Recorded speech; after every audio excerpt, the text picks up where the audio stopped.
Bonjour à tous, bienvenue sur la chaîne des panafricanistes par essence, par conviction et par excellence. Celle des citoyens émises par nécessité et obligation de combat. Nous sommes une chaîne qui n'est guidée que par nos ancêtres et rien que par les ancêtres qui appartiennent à l'égrégore du monde noir. Par conséquent, nous ne croyons en aucun Dieu venu de l'étranger. Toutefois, cette vidéo n'est aucunement destinée à inciter à la haine ou à la violence, car nous menons un combat qui est d'abord et avant tout spirituel, intellectuel et démocratique. Ensuite, il est politique, géopolitique et géostratégique, contre l'impérialisme, le colonialisme, le néocolonialisme et l'endocolona, qui sont tous qualifiés de crimes contre l'humanité. Nous menons ce combat sur la base du principe fondamental que nous avons hérité de nos ancêtres kémites, qui est celui de la Marat, c'est-à-dire solidarité, vérité et justice. Vous êtes donc au droit de connaître la vérité et nous avons l'obligation de vous dire la vérité, rien que la vérité, afin que justice soit rendue au continent africain. Et ça, c'est notre modeste contribution dans cette noble lutte en faveur de la souveraineté, la dignité, la solidarité et l'unité africaine. C'est exactement ça que nous appelons le panafricanisme.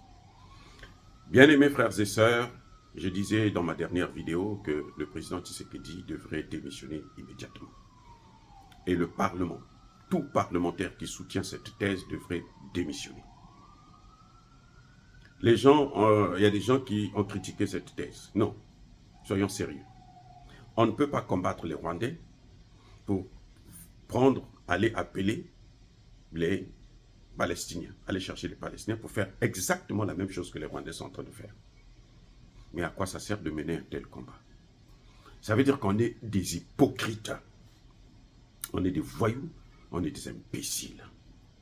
Et ça ne passe plus. Ça passait à l'époque, maintenant ça ne passe plus. Pourquoi je dis ça, qu'on est des hypocrites? Vous savez que, quand vous entendez parler des FLN, ce que Kagame prend comme un motif pour envahir le Congo, ce sont les Hutus rwandais, ceux qui ont participé, qui auraient participé au génocide de 1994. Vous savez quoi? Comment ils sont venus là-bas? C'est Mobutu. C'est Mobutu qui est allé les prendre, qui les a amenés et venu les déposer au Congo. Voilà l'origine de la situation que nous sommes en train du combat que nous sommes en train de mener actuellement au Congo démocratique. Voilà pourquoi vous voyez même les Américains, les autres, tout ce qui est en train de se passer là, c'est les conséquences de la politique de Mobutu. Exactement ce que Tshisekedi veut faire avec les Palestiniens. Nous n'avons rien contre les Palestiniens, mais nous ne voulons pas. On doit apprendre à tirer les leçons de l'histoire. Les Rwandais que vous voyez là, ils sont rentrés là, au Congo, comme ça. Après, ce sont les mêmes Rwandais qui ont pris le pouvoir, ceux de Kagame, avec Kagame, soutenus par les Américains, les Français et les autres. Ce sont eux, maintenant, qui ont trouvé comme motif, bon, puisque eux, ils sont partis, les génocidaires sont allés au Congo, alors qu'on les avait pratiquement tous arrêtés, les génocidaires sont allés au Congo, nous devrons les suivre. Ce sont eux qui ont aidé Kabila à prendre le pouvoir. Voilà l'origine même de la situation que nous subissons aujourd'hui au Congo démocratique.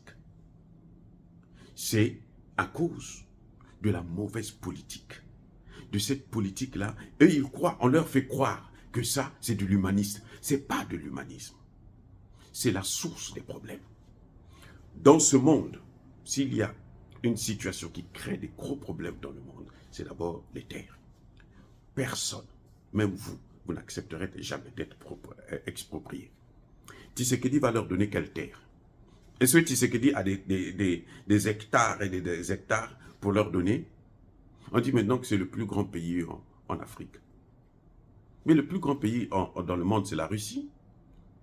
La Russie compte à peine 150 millions d'habitants sur 17 millions de kilomètres carrés. Le Congo compte entre 100 et 120 millions d'habitants sur 2 millions de kilomètres carrés. Est-ce que vous croyez que c'est c'est légitime de faire ce qu'ils sont en train de faire. Ce sont les mêmes qui disent que l'Afrique est trop peuplée et ils vont prendre des gens pour peupler encore plus l'Afrique. Mais vous ne voyez pas qu'on est en train de se moquer de nous? Si Tshisekedi n'est pas parti à l'école, si Tshisekedi est bête, s'il est idiot, ça c'est son problème. Mais nous ne pouvons pas tolérer telle chose. Que les Congolais se réveillent, ça suffit. Trop, c'est trop. Quelles que soient les raisons qu'ils vont évoquer, ils vont parcourir 4000 km alors qu'ils peuvent aller, ils sont plus proches de la Russie que du Congo. Ils n'ont qu'à aller en Russie. Ils n'ont qu'à aller dans les pays arabes. L'Arabie Saoudite est prête à les accueillir. L'Égypte qui est à côté, l'Égypte là, ça n'appartenait pas aux Arabes, c'est à nous. Ils ont pris déjà ça. Mais ils n'ont qu'à les mettre les autres aussi là-bas. Vous ne voyez pas que c'est dit que c'est juste méchant. Nous sommes dans un monde où mais les autres nous prennent pour des... On nous a déjà tout pris. On nous a pris en esclavage, on nous a colonisés. Maintenant, on veut nous prendre aussi nos terres. On va faire de nous des nomades.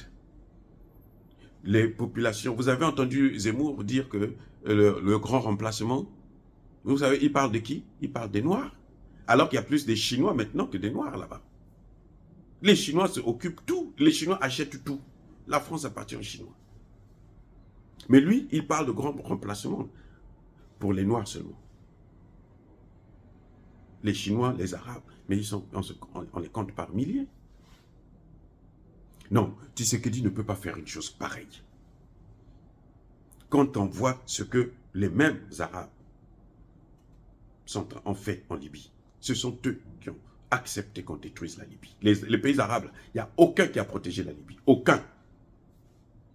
C'est pour ça que Kadhafi, quand on lui a demandé de sortir, il a refusé de sortir parce qu'il savait que partout là où il va aller, les Arabes là vont l'achever. Voilà la réalité. Ce n'est pas question de racisme. Parce que ce qu'ils sont en train de faire là, d'ailleurs, vous savez quoi? La déportation là, est interdite par le droit international. C'est un crime contre l'humanité. La colonisation est interdite par le droit international. C'est un crime contre l'humanité. Ce 21e siècle, Israël va prendre Gaza, va coloniser la bande de Gaza et prendre certains, les déporter en Afrique, dans un pays dirigé par un mouton. Oui, écoutez, il y a un problème. C'est que ce mouton-là, il se met automatiquement en complicité avec Israël. Il devient complice. Ne vous leurrez pas que les Américains ne connaissent rien. Ils ont été pris de court. C'est faux. Les Américains, ce sont eux qui soutiennent Israël, ce sont eux qui investissent en Israël, ce sont eux qui arment Israël. Et que Israël ne peut pas faire ça sans le soutien des Américains. Tshisekedi a commis trop de bêtises. Encore une fois, je demande qu'il s'en aille tranquillement, qu'il laisse le Congo être dirigé par quelqu'un d'autre. On trouvera bien un dirigeant crédible, sérieux, qui pourra régler ce problème du Congo. Parce que Tshisekedi sache que ce qu'il est en train de faire, même si on ne le voit pas, on ne le dit pas assez, nos ancêtres regardent. Nos ancêtres regardent. Et ce qui peut lui arriver, ça va être quelque chose que personne ne tolère. C'est-à-dire que personne ne va jamais accepter subir ce qu'il va subir. La malédiction qui va s'abattre sur lui, c'est celle de nos ancêtres.